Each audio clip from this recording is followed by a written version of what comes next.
Mr. Secretary, since the administration took office, you've deliberately released into the United States 836,000 illegal immigrants who crossed our borders in violation of our laws and sovereignty.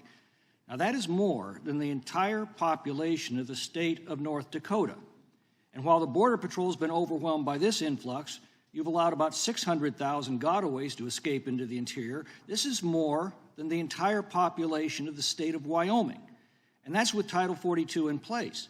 When you remove that, it's estimated that we're going to see as many as 18,000 illegal immigrants released into the interior every day.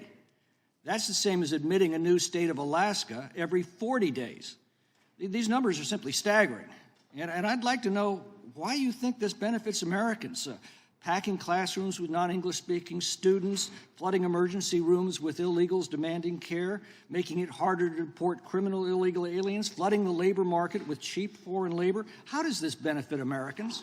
Congressman, if I can explain how the legal system works when encountering individuals at our southern border.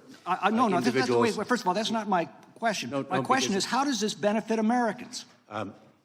Congressman, when an individual is encountered at the southern border, they are placed in immigration enforcement proceedings. Okay, and so under the law, you don't have an answer for how any of this benefits Americans. So let's talk about your enforcement proceedings. Let's define exactly what that means.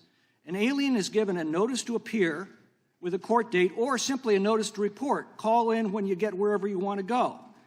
90% of these asylum claims are turned down, and when they are, less than 15% actually leave. Now, you have already instructed ICE that mere illegal presence in the country is not grounds for deportation, so they stay and await the next amnesty. That's what you mean by enforcement proceedings, because that's what you do. Congressman, you've misstated the facts. Individuals are placed in immigration enforcement proceedings. Those who present a public safety threat, a threat to national security, a threat to border security, are held in detention during the pendency of those immigration proceedings. Those who do not are given a notice to appear, and the appearance rate is over 86%. On the initial proceedings, but 90% of them are rejected, and when they're rejected, only 15% leave, and you've told ICE don't go after the others unless there's an underlying criminal situation. You've assured us that ICE prioritizes criminal removals, and that I heard you say you deported more criminals in the Trump administration. But according to data from the FOIA request from the Center for Immigration Studies, in 2021, deportations of aliens with serious criminal convictions declined by over 50% compared to 2020 and 65% compared to 2018. And according to ICE's own website, detainers for assault are down 57%. Under your leadership, detainers for weapons offenses down 52%, dangerous drugs down 49%, detainers for homicides are down 43%, sex crimes down 29%. How does this make our communities safer? So Congressman, allow me to share some facts with you. 12,025 individuals convicted of aggravated felonies were removed in fiscal year 2021. And that's down. That's down from 2020 or 2018. Actually, you're wrong. 12,025 were individuals convicted of aggravated felonies, nearly double the 6,815 arrested in fiscal year 2020. If I may. Aggravated felonies, what does that mean? Well, that's a definition. I'd call homicide an aggravated felony. Your detainers for homicides are down 42%, I believe 43%, I should say.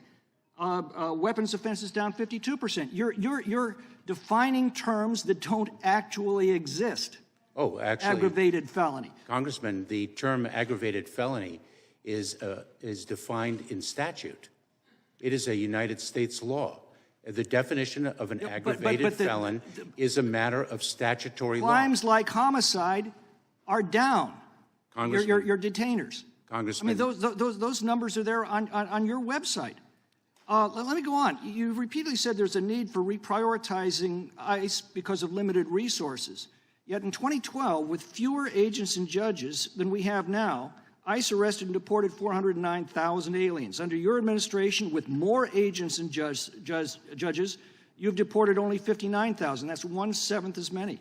Overall deportations The down. time of the 2021, gentleman has down expired. 90% The witness may 2019. answer the question. 46% of ICE removals in fiscal year 2021 were for people convicted of felonies or aggravated felonies, compared to 18% during the previous 4 years and 17% of the year before that. The time